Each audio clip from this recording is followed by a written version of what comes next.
It was a cold November night when Marcus hit rock bottom. He was alone again, sprawled on the bathroom floor of his dimly lit apartment, clutching an empty bottle.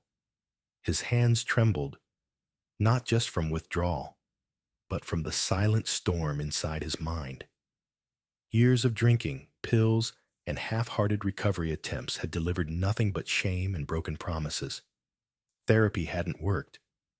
Rehab hadn't stuck. The AA meetings blurred together, week after week, without resonance. Marcus was drowning, but not from a lack of willpower.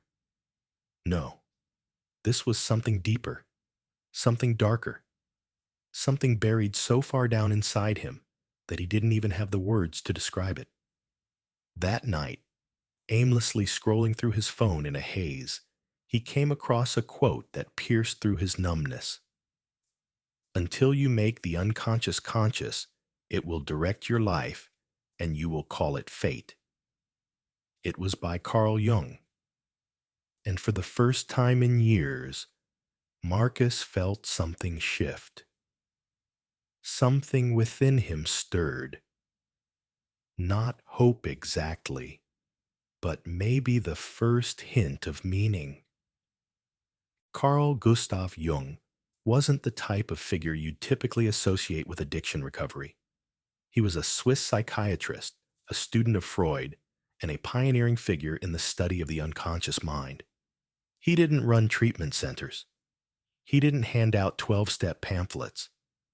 But he offered something deeper, a lens into the very roots of human suffering. Jung didn't see addiction as a mere behavioral issue or a matter of chemical dependence. Instead, he framed it as a spiritual problem, a profound hunger of the soul. To Jung, the addict isn't just someone using substances to cope. They are a person in search of something transcendent, something sacred, something lost. Addictions, Jung believed, were modern substitutes for genuine spiritual experiences. That single idea radically redefined the way we can look at recovery. Jung's insight went beyond the surface. He believed addiction wasn't about weakness.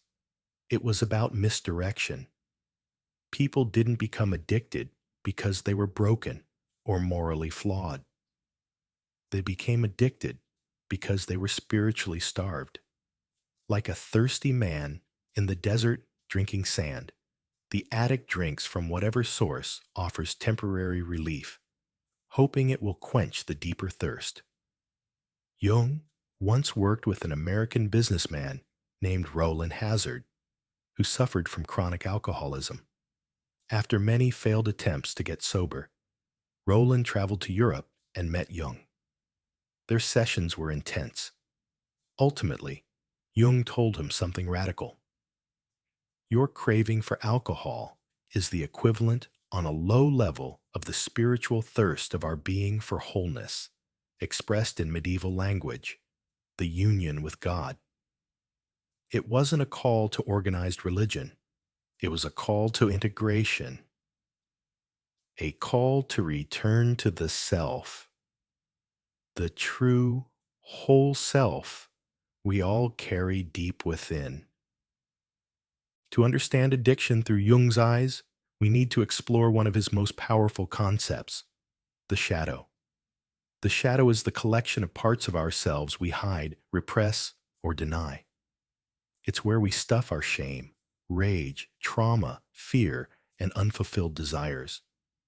It's the dark side of the psyche we pretend doesn't exist, but that still influences every decision we make.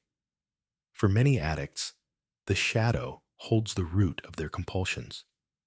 They're not just escaping pain, they're escaping themselves. But Jung believed healing could only begin by facing the shadow, not suppressing it, not ignoring it, facing it, staring into the darkness and learning to understand it. This isn't about giving in to the shadow's temptations. It's about acknowledging that the shadow is part of us. Addiction, then, becomes a signal, a call to stop running, and finally turn inward. Jung introduced another profound concept, the archetype of the wounded healer. It is the idea that the person who has been broken, the one who has suffered, is uniquely positioned to guide others toward healing.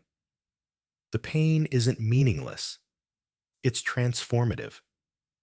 The addict who journeys through their own darkness and emerges with self-awareness becomes a powerful force, not just for themselves, but for others. Recovery, in Jung's model, isn't about becoming who you used to be before addiction. It's about becoming someone new, someone stronger, more conscious, more integrated. Your wounds aren't your weakness, they're your initiation. At the heart of Jungian recovery is one essential truth: meaning is medicine. Jung once said, "The least of things with a meaning is worth more in life than the greatest of things without it." Addicts often suffer not just from physical dependence, but from a deep lack of meaning. Life feels hollow. Relationships feel shallow. Work feels pointless. In that emptiness, substances become a sedative. But when a person begins to discover meaning in relationships, in service, in creativity, in personal growth, they become resilient. That meaning becomes a reason to live, a reason to stay present, a reason to heal. Jung didn't advocate for superficial fixes. He believed in deep transformation. At the center of his psychology is the concept of the self, the totality of who we are, both conscious and unconscious. The self is the goal of Jungian therapy. It is the wholeness that every addict unknowingly longs for. Addiction, in this light, is a shortcut to the self, an imitation of transformation. But true recovery demands the hard, often painful work of realignment, of reintegration, of becoming whole. Jung emphasized the importance of symbols, dreams, and rituals in the healing process. Why? Because the unconscious doesn't speak in logic. It speaks in images, in symbols. That's why programs like the 12 Steps include surrender, higher powers, and personal inventories. These are not just moral exercises. They are symbolic rituals that activate deep psychological healing. Personal rituals matter too. Journaling, dream interpretation, meditation, therapy, even storytelling. These practices bypass the intellect and speak to the soul. Every healing journey includes a moment of crisis, a dark night of the soul. This is the time when everything collapses, when hope dies, when you feel you've lost the fight. Jung wouldn't tell you to avoid this darkness. He'd tell you to move through it, because on the other side of that breakdown is a breakthrough. The caterpillar must dissolve into mush before it becomes a butterfly. The old self must die so the new self can be born. You don't overcome addiction by going back to who you were. You overcome it by becoming someone you've never been before. For Marcus, that cold November night was the beginning, not of sobriety, but of surrender. He didn't get clean overnight, but something shifted. He stopped chasing quick fixes. He began to journal. He read Jung's work. He explored his dreams, his fears, his shadow. He found a therapist who understood depth psychology. He joined a recovery group that focused not just on abstinence, but on transformation. Slowly, painfully, he began to heal. He reconnected with parts of himself he hadn't seen in years. He began to feel, for the first time in a long time, alive. Years later, Marcus now guides others. He doesn't preach. He listens. he shares his wounds. He's become a wounded healer, not in theory, but in practice. His pain became his power. And it all began the moment he stopped fighting addiction as the enemy and started listening to it as a messenger. So, if you or someone you love is struggling with addiction, consider this. Perhaps it's not a sign of failure. Perhaps it's a cry from the soul, a signal that something within you is aching to be whole again.